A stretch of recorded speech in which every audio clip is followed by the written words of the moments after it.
This creepy road is located in the middle of the American outback in the state of Texas. Long abandoned, it is overgrown with bushes, but you can still drive along it, if someone has enough courage. The fact is that this small dirt section is shrouded in many scary stories. Moreover, from time to time there are daredevils who subsequently confirm them. One of the scariest phenomena of this place, at first glance, is quite harmless. A small boy, about 8 years old, on a tricycle. Everything would be fine, but he appears to lonely travelers and small companies closer to dusk and has one extremely unpleasant feature. At first, travelers hear a terrible creak of unlubricated wheels. Then, as soon as you are distracted for just a moment, a translucent silhouette of a boy slowly pedaling a bicycle appears before your eyes. At the same time, he stares at the passerby, as if trying to penetrate his insides. His red eyes glowing with a mad fire are especially frightening. The ghost studies the person for agonizing seconds, and then, without saying a word, goes away. At least, most of those who saw him describe this meeting exactly like this. But this story has a continuation. About 40 years ago, local newspapers wrote about a strange tragedy.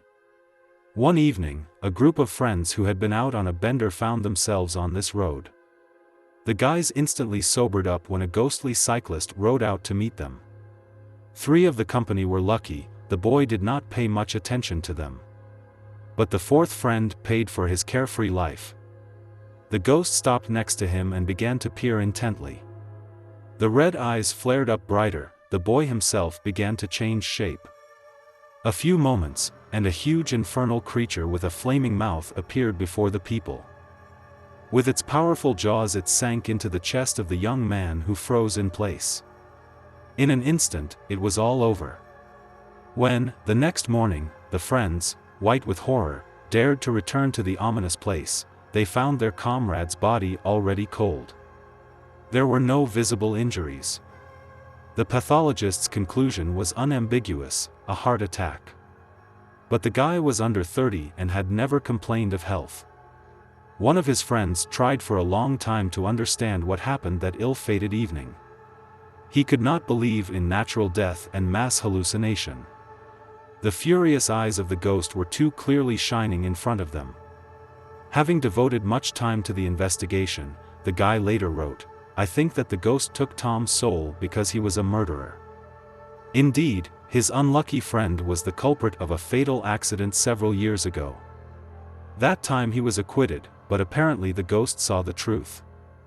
The reckoning came immediately. This is the most terrifying, but perhaps not the only inhabitant of the Demon Road. Often, even during the day, the rare cars passing by begin to shake mercilessly.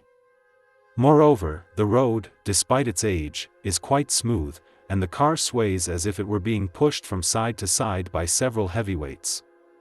If the driver's closed windows fog up, then traces of small, seemingly childish, hands immediately appear on them.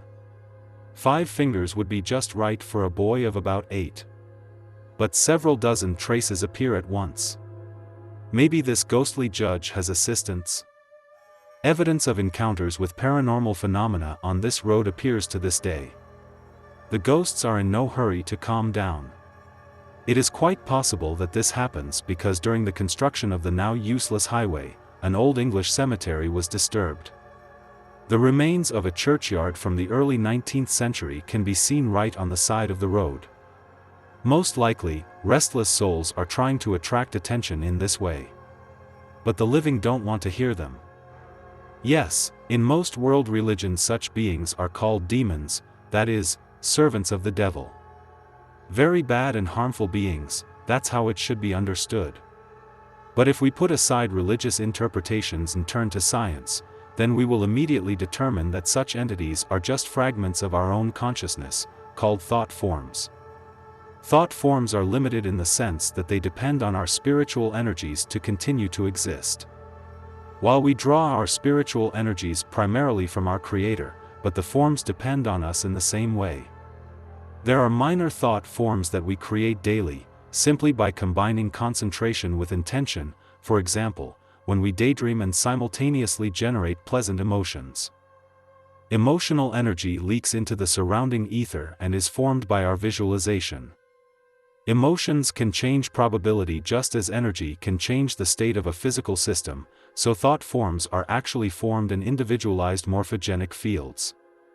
Morphogenic fields are fields emitted by living beings that act through quantum mechanisms to bias a random system toward a specific outcome, at the whim of the conscious being generating the field.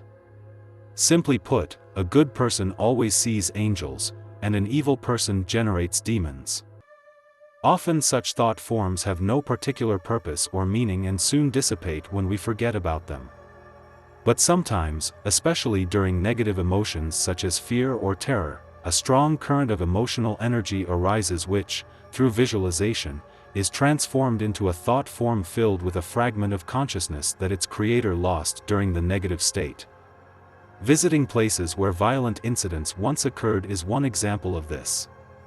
The emotional energy caused by negative events and the resulting thoughts and experiences is called gava in Sanskrit. The three components, the conscious fragments, losing the visualized form of energy, result in the creation of some kind of sentient being, nourished by the emotions that created it. Such a being still depends on its creator for sustenance, but, unlike a minor thought form, has a survival mechanism associated with sensation to seek out such energy. The difference between minor and ordinary thought forms is that the former is mostly ethereal, while the latter includes quantum components. Simply put, our negative energy, or destructive energy, is what creates beings like this ghost boy. And vice versa, the positive in our thoughts is capable of generating angels, or creative energy. Therefore, dear viewers, try to always be positive and there will be less evil in the world.